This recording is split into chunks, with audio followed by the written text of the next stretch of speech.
üks eksimus. See, et ühele seminarile ei läinud ja ühe aine peab uuesti tegema, et siin kodutöös ei läinud nii hästi, et need kõik tunduvad nagu võib-olla tõendid, et keegi on läbi kukkunud, keegi, midagi ei tule välja, et ta on mõttetu. Et mitte uskuda neid mõtteid ja saada aru, et kõik inimesed teevad selliseid asju.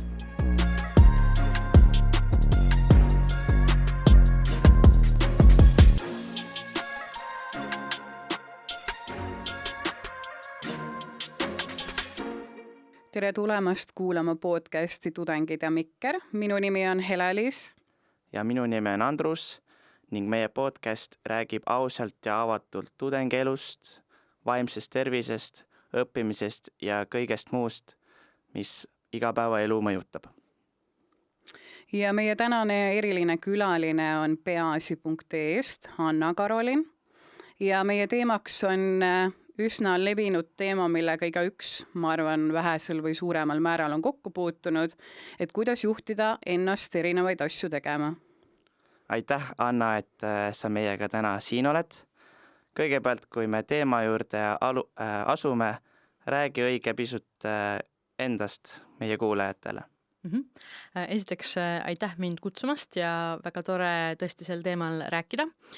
Mina olen siis praegu oma igapäevaelus töötan nõustava psühholoogina ja naljakal kombel ka alles hiljuti. Ma tegelikult oma õpingud psühholoogina lõpetasin, kuna see on minu teine eriala, nii et sain ka ise hiljuti siis ülikooli teekonna uuesti läbi võtta ja oli väga põnev lihtsalt sellepärast, et vahepeal on otse kui nii palju asju muutunud, väga palju asju on läinud paremaks, mõned asjad on ka keerulisemad. Ja lisaks sellele ma siis muidu nõustan igapäevast lapsi noori, koolitan ja õpetan inimestele avalikku esinemist ja argumenteerimist ja siis toimetan teiste teemadega, mis mind huvitavad. Väga hästi.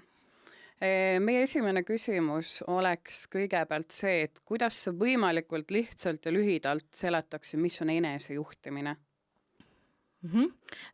Jah, see lihtsalt ja lühidalt on selline hea mõistatus. Mina ütleks, et enesejuhtimine kõige laiemas mõttes tähendab seda, et ma mõtlen natuke läbi ühelt poolt seda, mida mul on tarvis teha, ehk siis milline on parasjagu lähteülesanne minu ees, et ma enam-vähem ka mõistan, miks ma seda teen, et ma tean, mis on minu väärtused ja põhjused seda teha ja siis ma kohandan oma elu ja seda, kuidas ma toimetan ja võtan kasutusele erinevaid tööriistu, et asjad saaksid ära tehtud ja kõige olulisem võiks olla, et see fookus võiks olla peamiselt ära tegemisel, mille tagajärjel ma saavutan siis piisavalt hea tulemuse.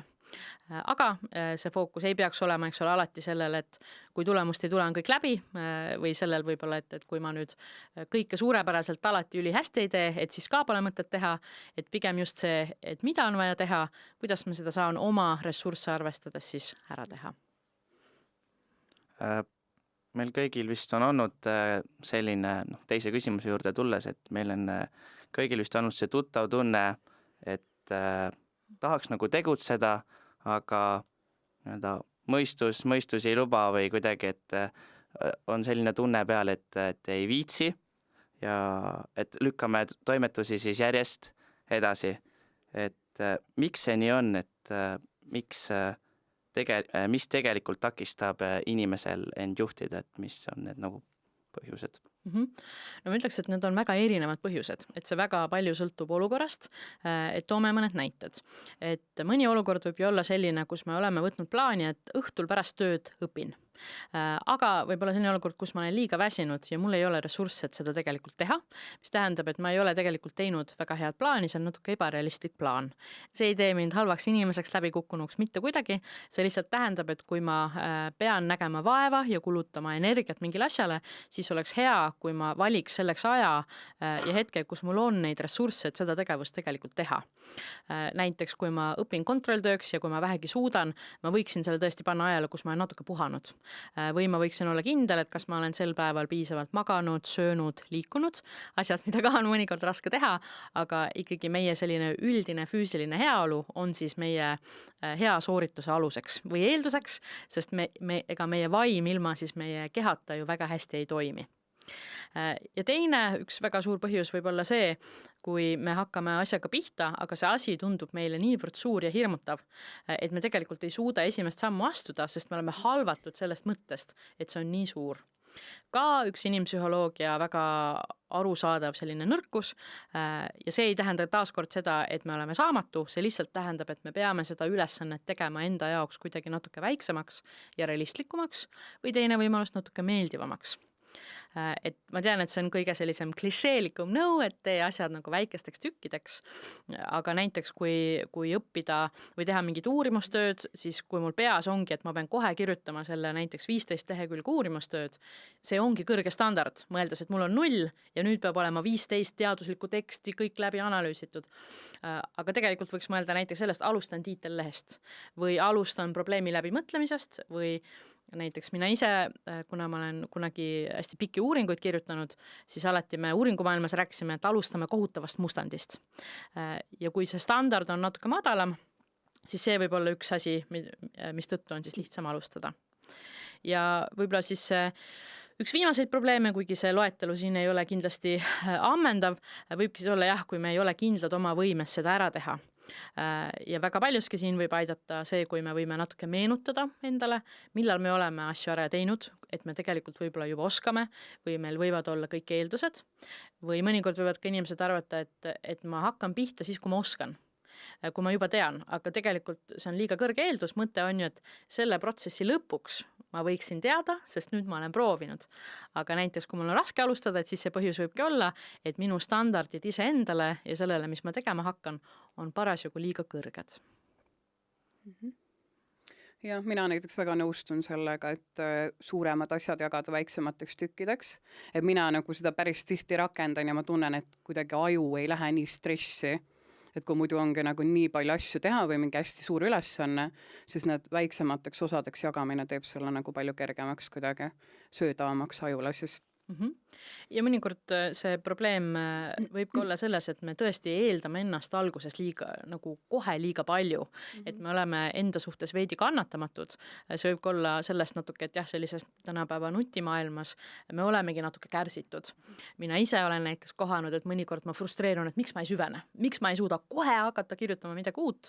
Ja siis ma olen aru saanud, aga mu ajul võtabki aega, et süveneda. Ja näiteks ka siis magistritööd kirjutades mõnikord ma olengi süvenenud nii, et hakkad lihtsalt lugema. Vaikselt elad sisse, veel ei ole tunne veel ei tule, on ju, ja see on ka normaalne, et tunne tuleb pärast tegutsemist, mitte enne. Hakkan vaikselt süvenema ja näiteks lasen endal niimoodi süveneda ilma siis ennast kritiseerimata ja näiteks juba pool tundi hiljem, kui ma olen siis sisse süvenenud, tegelikult juba kõik hakkab tööle. Mõtted, ideed, mida kirjutan, aga just see, et ma kohe ootan, et miks ma ei kirjuta suurepärast teksti 1 minuti pealt, see on tegelikult ebarealistlik ootus meie ajule.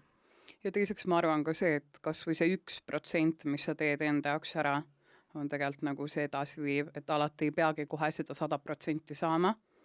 Jah. Siis ka sealt ju tegelikkuses nagu selle mõtestamisest algab väga palju. Jah. Et ma olen loomulikult kohanud ka inimesi, kelle jaoks alustamine on tõesti erakordselt raske, et kui me räägime ka näiteks neurodivergentsetest inimestest või mõnedest vaimset tervise probleemist, et see on arusaadav, et see mõnele võib olla raskem, et siis võib ka kaaluda, et lisatööriistu, mida kasutada, et mõnel töötab see, et ta alustab sõbraga koos. Et ta ei alusta üksi, sest sõbraga on toredam, see võtab ärevuse maha. Kognitiivkäitumisteraapias on palju ka seda, et mõni teeb endale märkmiku, kus ta meenutab endale, mida kõike ta on teinud või mida ta oskab. Et meenutada neid positiivseid kogemusi, et kunagi kirjutasin ju kirjandi, mis kõigile meeldis. Või tead, see uurimustöö tegelikult see teises aines tuli mul päris hästi välja. Võib-olla lähed isegi loed natuke seda uurimustööd ja meenutad, tegelikult ma ju oskan. Lihtsalt mul praegu ei tulnud see meelde, minu töömälus ei ole olemas seda teadmist praegu, et ma tegelikult saan hakkama. Kas oskad öelda, mis oleks selline esimene väike samm, millega siis seda edasilükkamise jada lõpetada? Mingi selline pisike abistav samm, millest võiks nagu kõigile natuke kasu olla või kõige selline esmane asi, mis sa teha nagu saad enda jaoks? No esimene asi, mis ma ütleks, et see, et me väldime või lükkame edasi, on inimlik ja me võiks mitte mõelda, et me oleme selle pärast kuidagi halvad või saamatud. Ja öelda endale, et mul ongi praegu raske, see on okei. Ja nii kahju, vastik, nõme on küll, et korraks aktsepteerida olukorda, sest mõnikord tõesti need asjad on rasked. Ja teine asi siis, üldiselt hea on siiski korra, mina mõnikord kaardistan seda, kui vähegi on võimekust, et vaadata, et mis need mõtted minu ajus parasjagu on, miks võib-olla aju arvab, et ma tegelikult ei taha. Kas see on see, et ma kardan, et ma ei oska? Kas see on see, et ma kardan, et on praegu asjad hästi vastumeelsed? Et see võib anda vihjeid, mida ma võiksin lahendusena teha.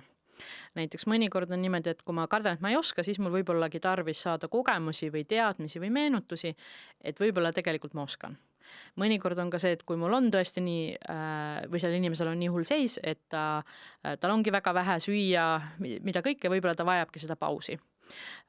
Ja mõnikord võib ka olla see, et üldiselt on nii vastumeelsus kõrge, mõnikord on ka mõni selline trikk, et mine mõnusa teki alla, pane küünal põlema, hea küll, söö kas või kommi, et tee midagi, mis annaks seda positiivset impulssi ja äkki siis on nagu kergem alustada. Aga loomulikult eks neid nippe on veel, et siis neid saab nii praegu kui ka võib-olla siis tulevikus nende kohta lugeda. Aga mis võiksid olla need mikroharjumused inimese puhul, kes soovibki nagu oma motivatsiooni tõsta, et ta saaks need asjad tehtud? Et mis need teiepoolsed soovitused oleksid? Võib-olla kõige esimene asi, mis ma ütlen inimestele, kellel on ikkagi väljakutse, et nad kipuvad vältima ja süsteemselt edasi lükkama, et esiteks see ei ole laiskuse probleem, see ei ole see, et mul on täiesti suva, sest kui see oleks laiskuse probleem või mul oleks suva, siis ma ei hooliks selleks, ma ei istuks kodus ja ei tunneks suurt ärevust ja mõtleks, et issand jumal. Et see, kas on probleem ja ma soovitaks otsida abi kõige laiemas vaates, kui see on teema, minna peahea nõustamisele, minna ülikooli psühholoogi nõustamiskabinetti, et otsida tuge kelleltki, sest see on teema, millega saab midagi teha. Aga laiemas vaates mina võib-olla ise alustaks üldse sellest, et kõigepealt natuke mõelda, miks ma siin kõrgkoolis näiteks olen. Mis on üldse minu motivatsioon siin õppida, näiteks ma tahan kõrgharidust omandada edasi minna, et tehagi endale nimekiri, mis on positiivne või põhjused, kirjutada see endale lahti või mõelda endale lahti, et teada, miks ma siin olen. Ja seejärel võib-olla vaadata ka, et mida mul on siin vaja teha, mida ma saan teha, et teada, et mis minu need nõudmised on, et mina ise näiteks semestri alguses sageli käisin ikkagi ained kõik läbi ja vaatasin, et mis need siis tähtajad olid või mis ma pidin tegema. Ja siis mul oli see kriitiline nimekiri, mida ei tohtinud ära unustada, sest mul oli vaja ära planeerida, et millal ma hakkan seda tegema, eriti kui üks inimene õpib nagu töö kõrvalt. Ja kindlasti ma tean, et planeerimine kõlab väga igavalt, aga see, et on selline minimalistlik arusaam, et okei, ma tean, mis mul on vaja teha, nüüd on küsimus, millal ja kuidas ma selle ära teen. Et natuke vaadata seda, et kui mul lõpus kõik tähtajad on ühel ajal, mida sageli ülikoolis võib juhtuda, et siis, ja ma ei ole arvestanud, et siis ma ju 5 asja korraga ei saa teha, aga jätan endale aega, et teha ainult üht, siis juhtub jama. Aga kui ma näiteks kalendrisse panen kas või paar meeldetuletust, et oktoobris tegelen selle kodutööga, novembris sellega, siis juba see on nagu samm edasi. Ja võib-olla selles laiemas vaates ma ütleks, et ka see tänapäeval õnneks seda on paljudel tudengitel, et ma ka kasutan oma võrgustiku abi. Väga palju on kursuse chatte, ühiskonspekte, materjalide tegemist, et osalen seal, küsin nõu, räägin teistega, lasen endale meelde tuletada, et mitte jääda üksi ja mitte ka arvata, et see, et mul on probleeme, tähendab, et teistel ei ole. Enamik tudengeid ikkagi maadleb ju nende raskustega. Ja hea on neid üksteisega jagada, et siis natuke edasi minna või küsida, et kuidas teised tegid ja nii edasi. Ja seal on võib-olla see koht ka, et see jagamise poole pealt, et sa ei ole üksi seal, on ju, et sa saadki neid kogemusi jagada ja kellelgi on võib-olla veel sama mure. Jah, ja mõnikord on niimoodi ka, et eks ülikoolis on ka seda, et ega kõik ained ei ole kõigi inimeste jaoks inspireerivad. Ka mina kohtasin enda jaoks väga frustreerivaid aineid, et sel hetkel on oluline teada, et okei, see on tõesti frustreeriv aine, see ei pea mulle meeldima, aga kõrghariduse nimel on tõenäoliselt mõistlik, et ma ikkagi teen selle ära. Isegi kui ma saan madalama hinde või kuidagi pean ennast rohkem sundima, võib olla nagu mõistlik. Aga et ma saan aru, et on võimalik, et see ei pea mulle meeldima ja et ma ikka teen ära selleks, et liikuda enda eesmärgi suunas. Ja siis võib-olla seal saangi kasutada teiste abi, et näiteks teemegi koos konspekte, siis on lihtsam õppida, sest võib-olla igal hetkel ma ei suudagi märkmeid teha, kui ma olen kogu aeg väsinud. Et jah.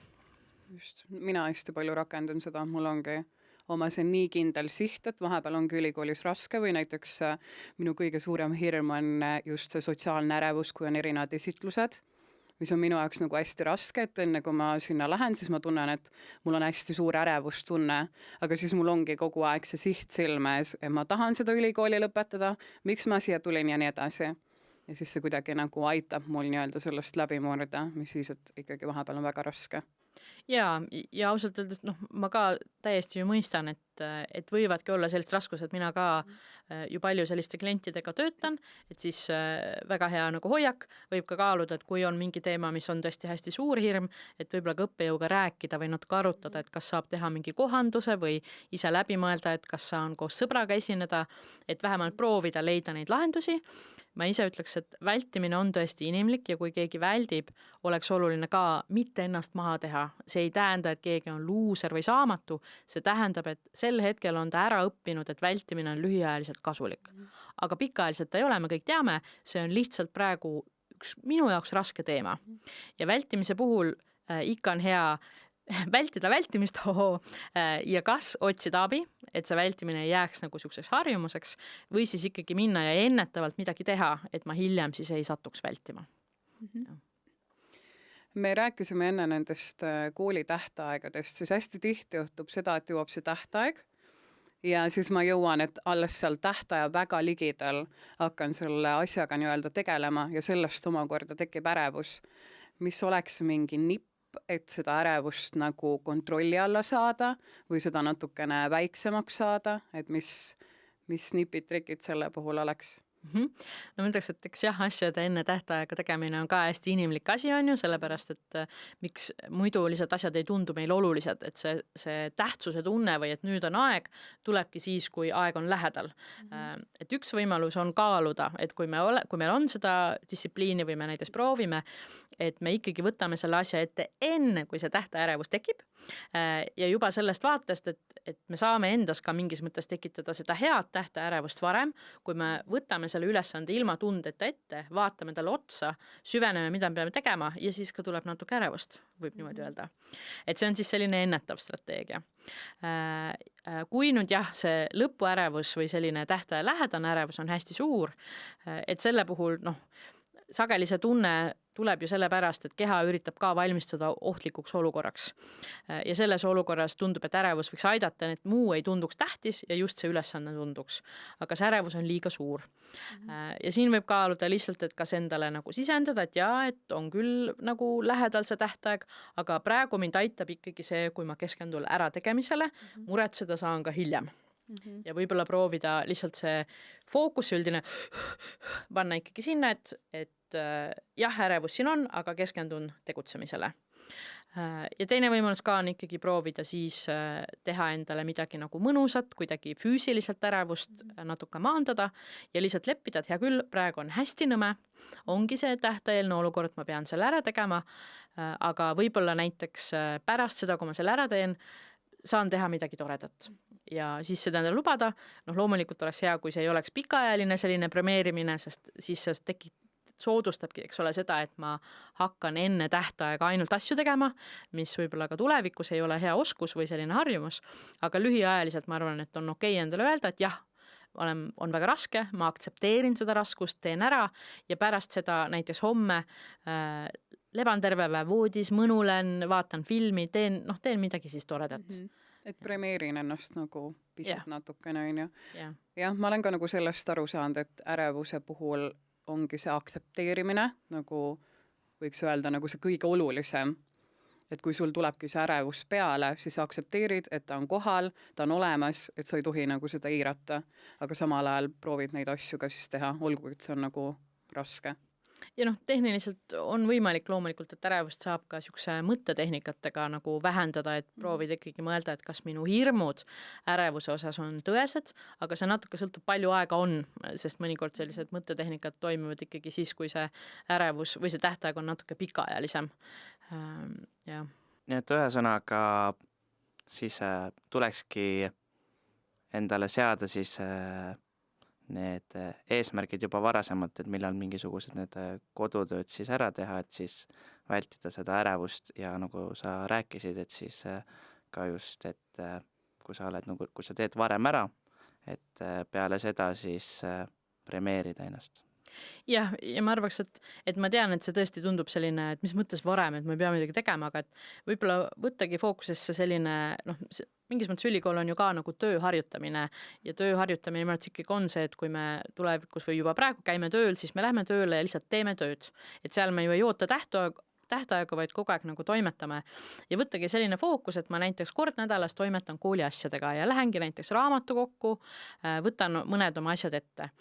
Ja siis, eks ole, proovin neid hakata varem tegema. Ma ei pea ka ju kõike varem ära tegema. Ma võin ka ju teha niimoodi, et ma näiteks kas või mustandi teen varem või teen ühe sketši varem, loen midagi varem, et hakkan pihta natuke varem ja sageli, kui ma just hakkan pihta varem, sellest juba tekib ka natuke see, et siis ma saan ülesandest paremini aru, mul tekib visioon, kui kaua ma seda pean tegema, mul võib-olla tekib ka natuke positiivsem tunne, et tegelikult ma juba saan sellest nagu paremini aru, et see viimasel hetkel tegemine kipub ka panema need kõik asjad nagu kokku, kus tegelikult ei olegi aega.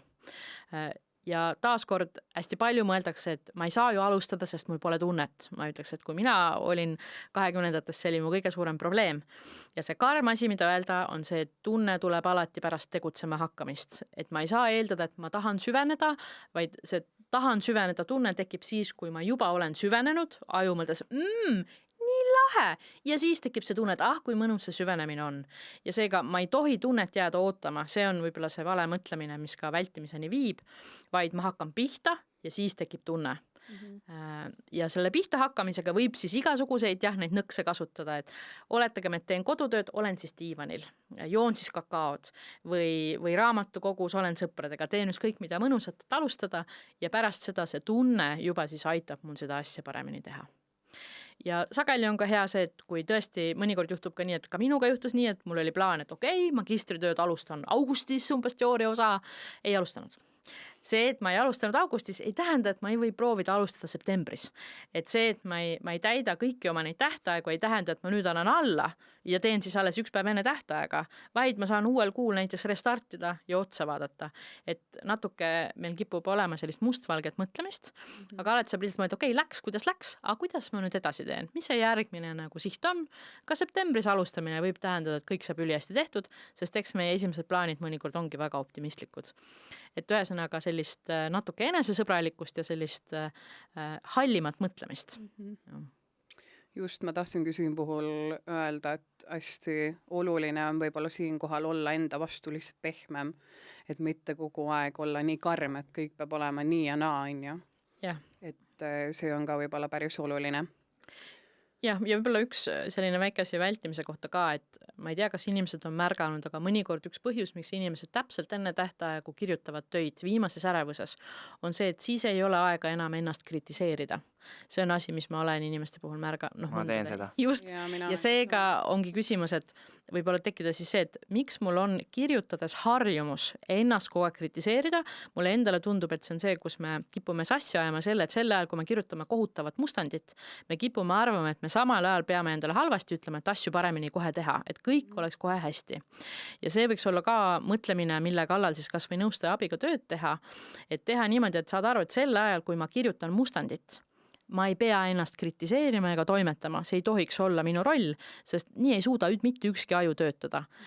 Et tuleb ikkagi töötada nii, et isegi kui mul see enesekriitika, üks võimalus on, et ma ütlengi endale praegu ei kritiseeri, toimetan hiljem, siis tuleb see kriitiline aju. Teine võimalus on ka proovida teha tööd, et märgata ikkagi positiivseid asju. Näiteks iga kord, kui ma teen midagi, pärast kiidan ennast. Mis ma täna tegin? Kõige eest anda endale nagu natuke sihukest, see pea olema, et ma olen maailma parim, aga see võib olla hästi tehtud. Täna Anna, sa kirjutasid lehekülje. Et selliseid nagu asju. Selline märkamine iseenda puhul, et kui sa teedki midagi, et siis sa märkad, et tubli, et sa selle tegid või millegi muu, on ju. Ja kindlasti aju ei saa korraga kirjutada ja toimetada, et mina soovitas küll alati võtta selle fookus, et tegutsen, vaatan üle ja see võiks ka siis aidata vaikselt võtta seda harjumust maha, et olen kogu aeg enesekriitiline, et nii, ma ka mäletan seda alguses, et kirjutad ühe lause ja juba ütled, see on kohutav lause. Aga kuidas üks aju suudab midagi luua, kui ta ise kogu aeg ennast kritiseerib? Ja see ei ole ka kellegi süü, vaid see on ka võib-olla natuke see, kuidas meid on harjutatud või kuidas meie aju tahab nagu toimetada, aga selleks, et teha raskeid asju või teha neid kodutöid, loovtöid, meil on tegelikult vaja õppida siis olla endaga nagu natuke parem sõber. Järgmine küsimus oleks natuke sellise veel kord motivatsiooni koha pealt, et kui ongi motivatsioon madal ja su mõtted hüpplevad ühest kohast teise, et kuidas hoida siis või seda keskendumist või kuidas üldse keskenduda millegile, mis on nii-öelda vaja ära teha? No siin võib hästi palju erinevaid nagu põhjuseid olla sellele, et miks see tähelepanu hüpleb, et taaskord see võib olla sellise füüsilise heaolu probleem või vaimse heaolu probleem, et siis natuke nagu proovida need asjad maha võtta, et näiteks kui probleem on, et tegelikult sa mõtled millelegi muule või sul on midagi mõistuses, siis kirjutada see välja. Sageli ka ikkagi me ei saa kodutöid teha, kui me kogu aeg mõtleme millelegi muule. Seega näiteks kui minu ajus on midagi ees, ma kirjutan selle üles, panen meeldetuletuse ja lepin kokku, et järgmised tund aega sellele ei mõtle, vaid kirjutan. Panen kas või siis virtuaalse meeldetuletuse. Et ajus paljude asjade koos hoidmine ei toimi, sest kirjutamise või tegutsemise hetkel me vajame töömälu tegutsemiseks. Ja tegutsemise all ma pean siis silmas näiteks selle kodutöö tegemist. Ja keskendumine ka, on siis asju, mida me saame teha, et need on hästi klassikalised, et me saame vahepeal teha pause, me saame proovida, näiteks mõnel inimesel on ka niimoodi, et ta vajab keskendumiseks head keskkonda, ilusat raamatukogu, mõnusat kohta, mina näiteks töötan alati suure ekraaniga, see on minu enda selline teema, et mul on 2 ekraani ja siis ma keskendun, et proovida enda puhul avastada, et mida mina vajan selleks, et siis keskenduda. Ja mina näiteks olen avastanud just koolitööde tegemisele, mulle mõjub näiteks kohviku keskkond palju paremini kui koduses keskkonnas teha, sest see on kuidagi nii mugav. Sul on see voodi, sul on see diivan, sul on see telekas, kõik nagu käe-jala juures, aga kui ma lähen sinna kohvikusse, mul on see oma selline mõnus keskkond, võib-olla mingi hea söök kõrval, et mul kuidagi see mõtted lendavad palju paremini või ma olen palju rohkem nagu selline töökam oma asjade juures. Ja mina ise ka olen kasutanud seda, ma kunagi õppisin Aarhusi ülikoolis, kus on maailma üks kõige kaunemaid tudengiraamatukogust, ma olen nii kade. Tartlastel võib-olla ka, võib-olla midagi sarnast. Ja seal ma käisin raamatukogus, magistritööd kirjutas terve päev, läksin raamatukokku, tegin seal tööd, et see õppimine oli nagu töö. Ja see ka mind õudselt aitas, sest kui sa seal raamatukogus oled, isegi kui sa ei taha alustada, sa ei hakka seal nagu Facebookis terve päev surfama. Seal kõik teised teevad tööd, nad on ka asjalikud või vähemalt teesklevad. Ja seega seal, kuna seal on see koht, kuhu ma lähen, lõpuks ma ikka hakkan oma tööga pihta. Et võib-olla saab ka kasutada seda ümbritsevat keskkonda, et minna kuskile raamatukokku, kes läheb kohvikusse, kus ta siis nagu muid asju teeb siis väiksema tõenäosusega, et need kõik on väga sellised head häkid, sõltuvalt kuidas siis inimene ise tunneb, et talle mugav on. Pluss see nagu motiveerib kuidagi rohkem, et sa oled kodust välja tulnud, sa pead asjalik olema. Mulle endale nagu see just mõjub kõige paremini. Ja et polegi neid segavaid faktorid. Just. Ja mul siuke naljakas juhtum, et mina, kui mul oli parasjagu üks suurt, sest kunagi ma õppisin koos arstitudengitega raamatukogus, sest oli teada, et ei ole kedagi, kes õpib kauem ja rohkem kui need arstitudengid. Et ka kasutad nagu teisi inimesi selle suhtes niisuguseks nagu heaks koos tegemiseks, et võib-olla leiab ka kellegi teise, kes parasjagu mingi sellise ülesandega siis vaeva näeb. Ja. Just.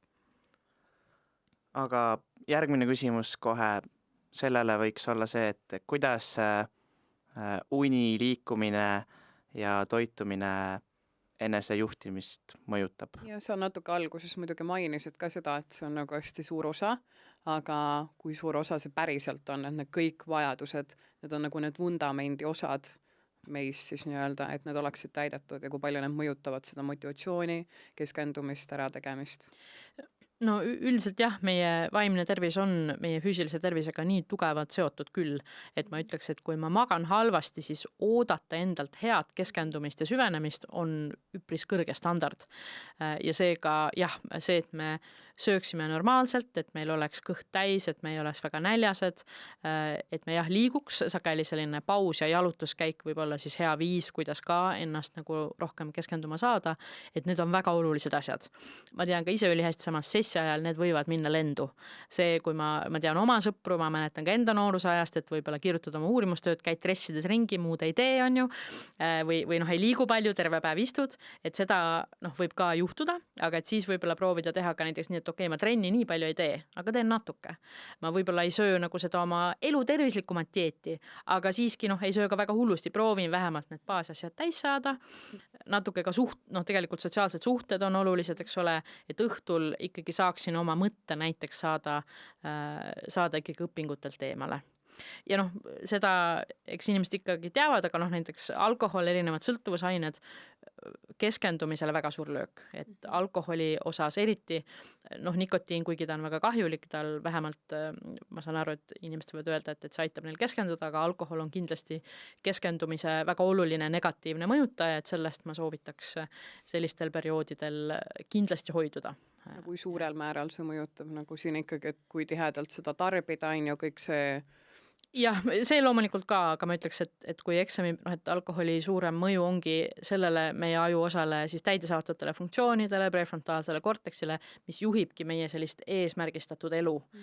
Ja ka alkohol on ikkagi depressant, mis tähendab, et me päev hiljem või veel mitu päeva hiljem sõltuvalt ka kogusest ja meie harjumustest võib mõjutada seda väga tugeval määral, kuidas me suudame keskenduda, kui rõõmsad me oleme. Nii et jah, eksami perioodil, et siis on selle kakao peal nagu parem püsida. Ja lõpetuseks, mis oleks see mõte, mida tänane kuulaja võiksid kaasa võtta? Üks selline mõte, mis oleks see kõige olulisem?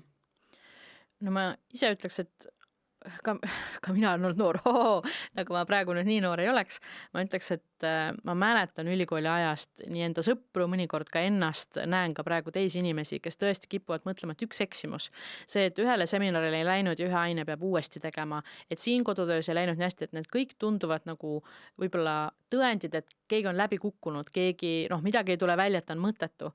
Et mitte uskuda neid mõtteid ja saada aru, et kõik inimesed teevad selliseid asju. Ma tean praegu suurepäraseid, briljantseid eksperte, kellel ka kunagi oli ülikoolis raske, kes jättis mõne kodutöö tegemata, kes puudus mõnest ainest. Et mitte olla enda vastu nii halb või mõelda, et see, et ma tegin selle ühe vea, ei saanud midagi tehtud, tähendab, et ma olen läbi kukkunud. Ei tähenda, see ainult tähendab, et mul oli raske ja ma ei viinud oma eesmärki ellu. Ja lihtsalt mõelda, et hea küll, tegin ära, on jama, aga nüüd mida ma saan teha, et liikuda edasi, sest kõige olulisem ongi lihtsalt minna edasi, sest igaüks meist on inimlik, igaüks meist teeb neid vigu, aga probleem on ju ikkagi nendest, kes võib-olla nendest vigadest saavad nii palju mõjutatud, et nad edasi liikuda ei suuda. Ja sellisel juhul, kui ma olen selles raskes olukorras, ma ei näe lahendusi, otsida abi. Täiesti normaalne, see ju aitabki meil need raskused ületada, liikuda edasi, et me oleme inimesed ja me tegelikult kõik oleme huvitatud sellest, et noored, kes ülikoolis õpivad, hariduse saaksid. See ei ole mingi karistamisvõistlus, vaid vastupidi, et lihtsalt saame need oskused, elame üle need kodutööd, magistritööd ja siis saame, eks ole, minna edasi toimetama. Super. Aitäh sulle, Anna, et sa jagasid meile nii väärtuslikke ja põnevaid mõtteid. Aitäh ja ma loodan, et sina, kes seda podcasti kuulas, saisid kaasa paar head mõtet, nippi, mida siis oma igapäevaelus nüüd siis kasutada. Ja aitäh teile kuulamast podcasti Tudengid ja Mikker. Kui te soovite veel siia mingeid külalisi, siis võite meile julgelt kirjutada, sest just teie hääl väga palju loeb.